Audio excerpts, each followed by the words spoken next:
жастар театры ұсынады.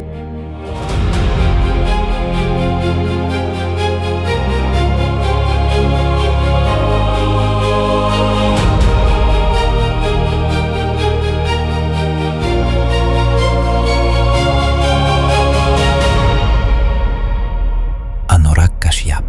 Кім?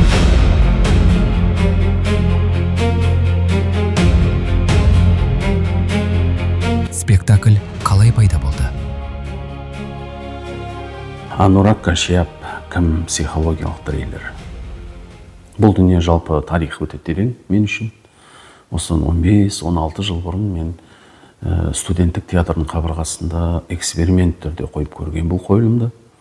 Өзім жалпы болливудтық фильмдерді жақсы көретін адам ретінде сол 15-16 жыл бұрын мен экраннан «Кто там» деген психологиялық триллер көрдім. Осы Анурак Кашьяптың Урмила Матондкар ойнаған актриса главный рөлде. Сол дүниені мен сахнаға қоюды сондай бір қызықтым осы дүниеге былайша айтқанда. Өйткені барлық оқиға бір үйдің ішінде өтеді, өте ыңғайлы сахналастыруға дедім да. Енді міне арада қаншама жыл өтті.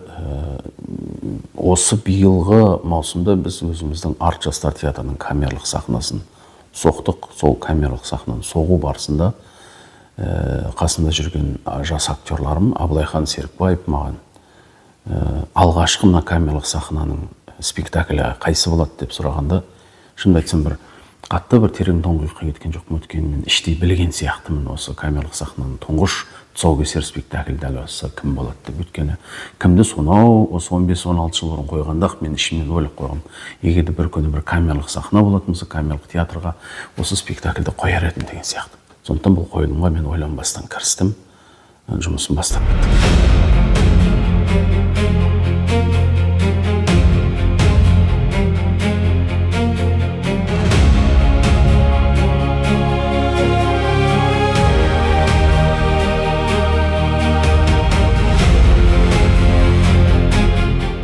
Идея қалай пайда болды? Бар ойым жаңа бір эффектпен көрерменге аффект алып келгім келді. Болды. Осы менің барлық миымда тұрған ойдың барлығы тек осымен ғана байланысты болды. Осы жерде дыхание уже. Почему-то бұл қыз үйдің ішін қарай береді ғой. Результатқа ойнамаймыз. То есть қолтаңды еске бірден бармаймыз. Актерлік құрам туралы. Кімнің актерлік құрамына келетін болсақ, менің актрисам Сералы Лаура ойнау керек болды бұл рөлді. Мина деген кейіпкерді. Үлкен үйде жалғыз өзі қалып кеткен шизофрениялық ауытқуы бар кейіпкерді жасау керек болды.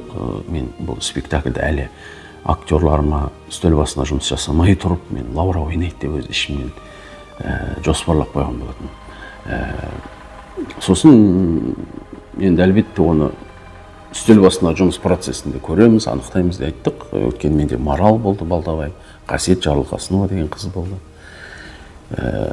Лаура Сералы негізі басты кейіпкер болса, Лаура Сералын көріп отырдым да, қалған екі актрисаны мен қосымша ретінде қарадым. Болмай жатса ойнайды деген сияқты. Сосын Лаураға күш салдым, репетиция, текст, образ жасау. Арасында Марал мен Қасиетті де көріп қоям, ойнағандарын деген сияқты.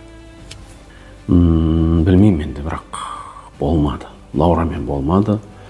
Негізі Лаураның таланты, оның актерлік қабілеті мына рөлді алып шығуға жеткілікті еді менің ойымда. Өйткені оның осы өмірдегі жасына келіп тұрды, оның ішкі харизмасына келіп тұрған сияқты болды. Оның жалпы табиғаты да осындай рөлдерге бір жарасымды болып көрініп тұрды. Бірақ сахнаға шыққан кезде, бір белгілі процесстерден өткен кезде, мына рөлмен мен Лаурамен бұл спектакльді қоя алмаймын деп шештім. Қоңырау шалып сөйлесейін. Оның телефоны жоқ, ремонтта. Немене бәле? Қаны жанұястар өзі заманнан қалып кеткен. Не? Ойнайын ба деп ойладым. Бірақ өкінішке орай ойнай алмай қалдым. Бірақ мен жүрдім, репетицияда жүрдім, сахнада ойнадым. Бүкіл процесстен өттім десем де болады. Тіпті рөлге де бекітілдім. Бірақ бұл роль мені алып қала алмады өзінде. Менің натурам келгенмен, табиғатым келгенмен кейбір тұстар келмей қалды. оны өзіміздің режиссеріміз айтты және мен оны қабылдай алдым. Білмеймін, бәлкім Лаураға бұл роль жатпады. Лаураның ішкі түйсігі, санасы, парасаты мына ауру қыздың ішкі дүние танымына дәлме-дәл келіп қона алмады деп ойлаймын. Оған Лаура тырысқан да жоқ.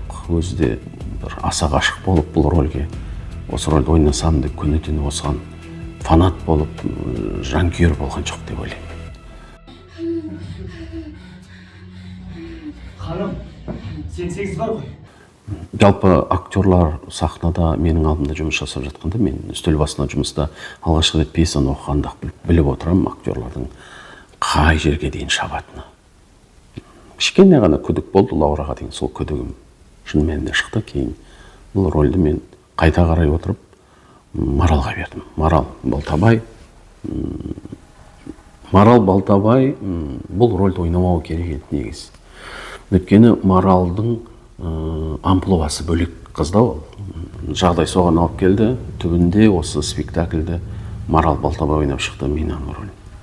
Маған қызығы Маралдың мына образымен қалай бірге үйлесетіндігі осы проблема болды менде. Марал деген ол, білмеймін, табиғатына енді сырт көзге менің пікірімде өте бір нәзік, әлжуаз, қарапайым, бір ойлы, стандарттық бір шаблондағы сондай бір қыз болып көрінетін. Әлі де солай көрінеді.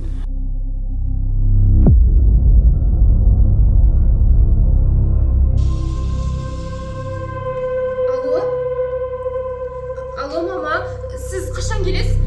Жарайды, ашуланбай болды. Полицияға хабарласыңызшы, тезірек келсін деп. Репетиция кезінің өзінде кейде сыртынан қарап отырып, ай, қалай болады екен бұл қыздікі деген ойлар болды, болмады емес, болды. Бәрібір де Лаураны қойсам ба деген ойлары келді. Бірақ театрдың бір ғажап дүниесі ол кейде режиссерді актер сендіреді. Яғни сендіргенде қалай? Режиссер көбінде әртүрлі оймен келеді, репетицияға. Әртүрлі ізденіспен келеді. Бүгін мынандай нәрсе істесем бола ма деген сияқты. Сол кезде ол актерға қарайды, актердің жасап жатқан жұмысы актердің көзіне, оның сахнадағы әрекеттеріне қарағаннан кейін қимай қалады. Актерді, актрисаны, менде Маралға сондай нәрсе болды. Мен Маралды мына рөлден алып тастауға қимадым. I know you belong to somebody new, but tonight you belong to me. Абылайхан Серікбаев менің актерім. Осы үйге алғашқы есікті қағып келетін күдіктіні ойнау керек болатын. Сондай бір түрлі бір кейіпкерді жасау керек болды. Мен 100% сенімді болдым. Оны Абылайхан Серікбаев ойнайды. Өйткені Абылайхан осындай рөлдер керек болып жүрді, және мен де түсіндім, ол осы рөлді ойнап шыға алады деген сияқты. Кейін ойнап шыққан ол рөлде Жасұлан Рахиш ол кезде менің театрымда жоқ еді. Мен де театрда ойнамайтын ол кезде. Оны кейінірек алдым мен театрға. Процесс барысында ол келді, кейін бір-екі текстерді оқып көріп, кейін Жасұлан алып кетті рөлді. Абылай негізі бұл рөлді ойнау керек болған, тағы да мен қателестім деп айтамаймын, бірақ шешімді өзгертуге тура келді, мәжбүр болдым. Себебі Жасұлан бұл рөлге басқаша бір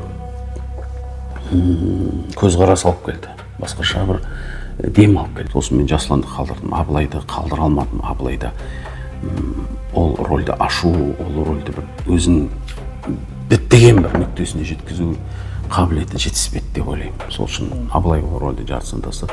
Кейін де Абылаймен сөйлескенде ол өзі айтты, ағай, бұл рөл менікі емес, рөлді алып шығамаймын деп. Абдымұрат Медетов деген балам мына спектакльде негізі екінші есікті қағып келетін күдіктің рөлін ойнайды, жаңа ұрының рөлін ойнайды. негізі о баста спектакльді әлі жоспарлап жатқан кезде мен осы Абдымұрат Медетовті, Лаура Сералны, Абылайхан Серікбаевты бекітіп қойған бұл рөлдерге. Абдымұрат Медетов мен осы орынның рөліне қойдым, ол сонымен ізденіс жасады, бірақ бір белгілі бір кезеңге келген кезде мен ол балаға көңілім мүлде толмай қойды. Репетицияларда өзін ұстауы, ізденістері, бір жаңалық алып келуі. Мен күнде репетиция келген кезде актерлардан бір жаңалық көріп күтіп отырмын. Егер де актер жаңалықпен келмеді ма, демек онда ол рөлге құлшынып тұрған жоқ деген сөз. Ондай актермен уақытты өткізгім келмейді, шынын айтсам. Мен Абдымұраттың осы нәрсені байқай бастадым. Жас қой енді, жас студент, әлі өмірдің көп нәрсесін көрмеген балдар ғой. Мынандай рөл беріп тастадым бірден. Сосын ол алды да таза таланттың арқасына салып жіберді оны. Осылай ойнай салам, мына жерде бүйте салам, мына жерде бүйте салам. Солай репетицияға да сондай оймен келіп жүрді, таппай жүрді. Мүлде ол рөлді іздеді, бірақ таппай жүрді. Оның парасаты жетпей жүрді рөлге, жастық қылды. Және де мен театрдың кенжесі болған соң қызықта жаңағындай актерский состав өте мықты, партнер болдық. Ең мықты ойнады осы бесеу. Ойы өзі опыты жоқ, мен ғана бұл жерде. Соның өзінде жүрмін мен.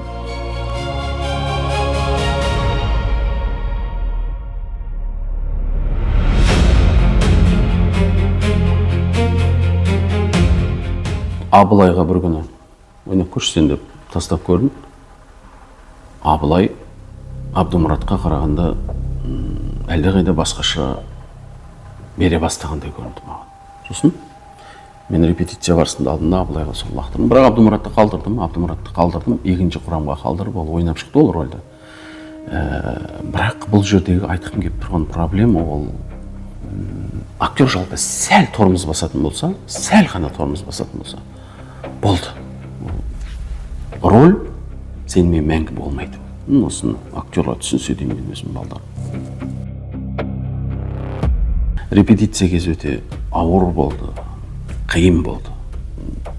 Біздегі негізгі қиыншылық бұл техникалық жағы мен шығармашылық жақты әрдайым бірге ұстап отыру. Оның үстіне әкімшілік жұмыстарымыз бар. Билет сатуымыз, ұйымдастыруымыз, жарнама жұмыстары. Одан бөлек спектакльдің режиссурасы, мизансцена, одан кейін музыка, жарық, декорация. Жалпы барлық нәрсенің үстінде жүрегіме тура келеді. Бұл спектакльдің қиыншылығы мен үшін сода болды. Мен өзім музыкада отырдым, оператор болып, режиссер болдым, жарықта отырдым. Енді әлбетте мен қасымда көмекші қыздарым, балдарым отырды. Олар да маған көмектесіп отырды. Дегенмен жалпы спектакльде, театрда ең қиын дүние осы екен. Өзің қойған спектакльді өзің жарықпен, музыкамен безендіріп отыр. Маралы әр репетициядан кейін сыртынан былай бақылап қараймын ғой. Таусылып қалады, шашып қалады, бүкіл энергиясы төгіліп кетеді. Енді мен мүсіркемеймін. Ой, сен шашақ қапсың ғой, қиналып қалыпсың ғой, демалып алшы деп. Білмегенсіп жүресің, бірақ оңай емес. Біріншіден жас қызға, екіншіден мынандай объемдық роль. Спектакль 2 сағатқа созылса, сол 2 сағат бойы сахнада айқайлап, шыңғырып, секіріп, жүгіріп, төбелесіп жүреді ғой, былайша айтқан кезде. Кейде әлі келмей қалды. Элементарно партнердің үстіне секіріп шығу, секіріп кету, аунап кету, құлап кету деген процестер келген кезде әлсіздік танытты, физикалық тұрғыда қиналды. Әртүрлі әдістер жасап көрдік. Бұл мен үшін қиыншылық болды. Жалпы актерларға физикалық тұрғыда, пластикалық тұрғыда дамып отыру бұл өте маңызды дүние деп білемін да.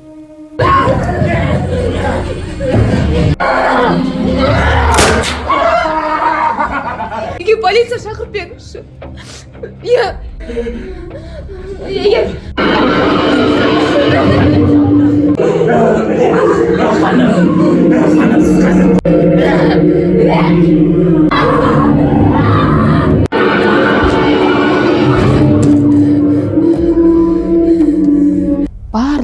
адамдар, режиссерлар, актерлар барлығы айтады, сен Золушкасың деп.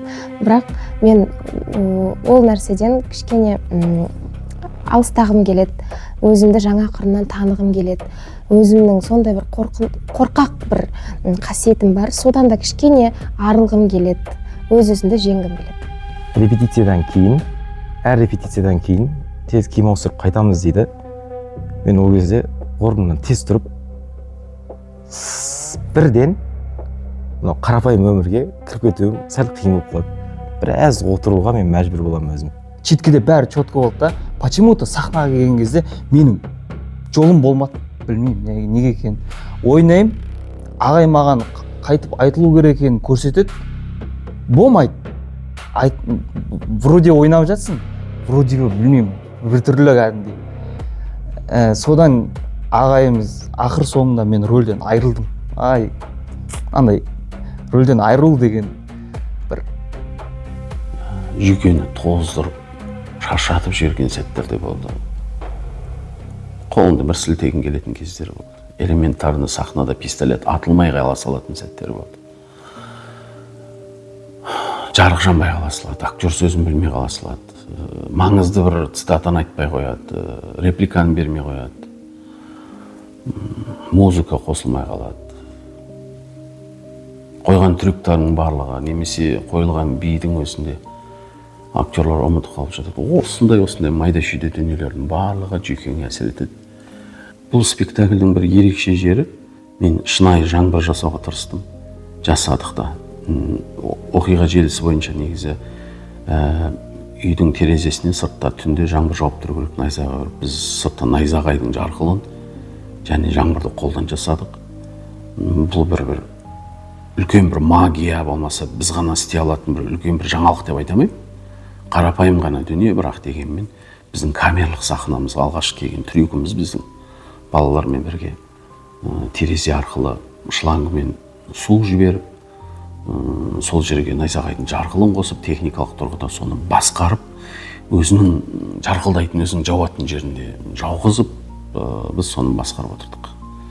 Көрермен де, спектакльге келген бірқатар көрермендер де осы жерге аффект алып отырды, яғни жаңбырдың болып жатқан оқиғамен байланысы оларға ұнады да, мен оны сездім.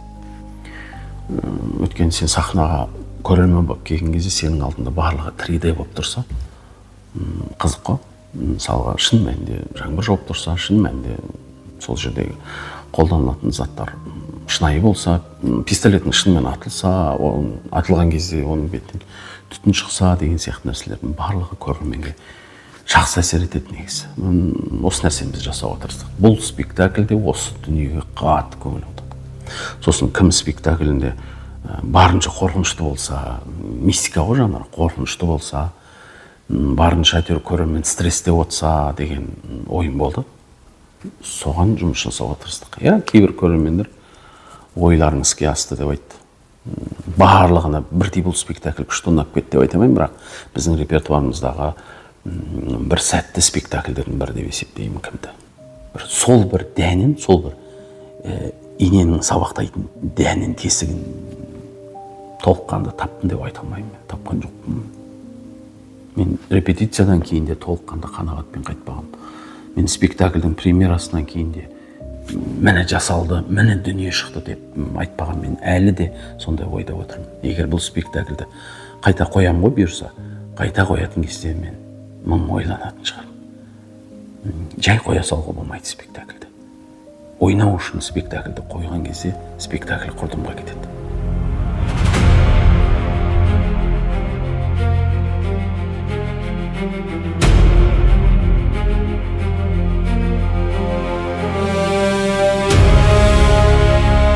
Кім спектаклінің іске асуына көмектескен барша жандарға үлкен алғыс білдіремін.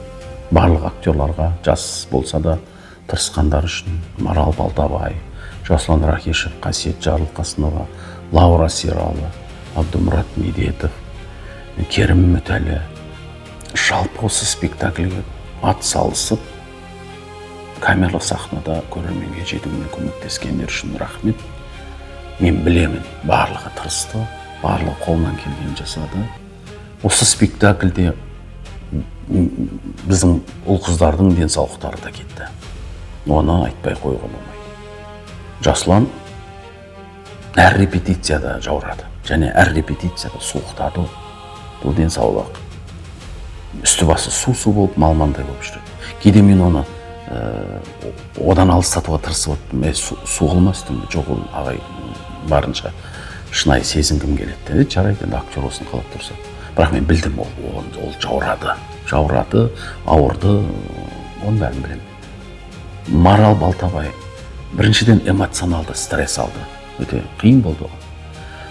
Күнде айқайлау, шыңғыру, жүректен шығарып, қорқу, осының бәрін шындық қып жеткізу оңай емес актерға. Осы нәрсені олар жасады. Марал күні түнін осыған арнады. Мен білем, Маралдың түннің бір уағында осы спектакльдің репетициясынан шығып үйіне қайтқан сәттерін талай білем. Оның жалғыз жүруге қорқып қалған сәттерін де білем. Осы спектакльге дайындалып жүріп, жалғыз бір киім ауыстыратын бөлмеге бара алмай тұрғандарын көргем. Көшеде жалғыз жүрмеуге тырысатынын мен бәрін көргем. Осының бәрі адамдарға әсер етеді. Абдымұрат Медетов, Аблайхан Серікбаев та мына ұрының рөлін жасау үшін қаншама құрбандықтар жасады. Гримдер, қаншама бетке зиян тигізетін жағатын заттар, себетін заттар, қаншама төбелестер, сахнадағы бірден болмайды ол барлығы. Физикалық тұрғыда ауырды бұның барлығы. Лаура Сералы, Қасиет Жарылқасынова бұл спектакльде басты рөлді ойнамаса да, бұлар осы спектакльде өздерінің рөлін тауып алды, тергеушілердің рөлін. Ол рөлдерді де өте жақсы ойнап шығуға тырысты, әлбетте. Сахна сыртындағы жұмыстар өте көп болды ол қыздардың. Жарық, эффекттер, қосымша жаңағы көмектесуші құралдарды пайдалану арқылы. Барлықтарына үлкен рахмет. Және көрерменге үлкен рахмет. Спектакльге келіп, уақыт бөліп осыны көргендеріңіз үшін. Келесі сезонда, бәлкім одан кейінгі сезонда бұл біздің репертуарымыздан алынып тасталмайды. Әлбетте біз қайта жолығатын боламыз. Анурак Кашиап, кім психологиялық тренер. Анурак Кашиап.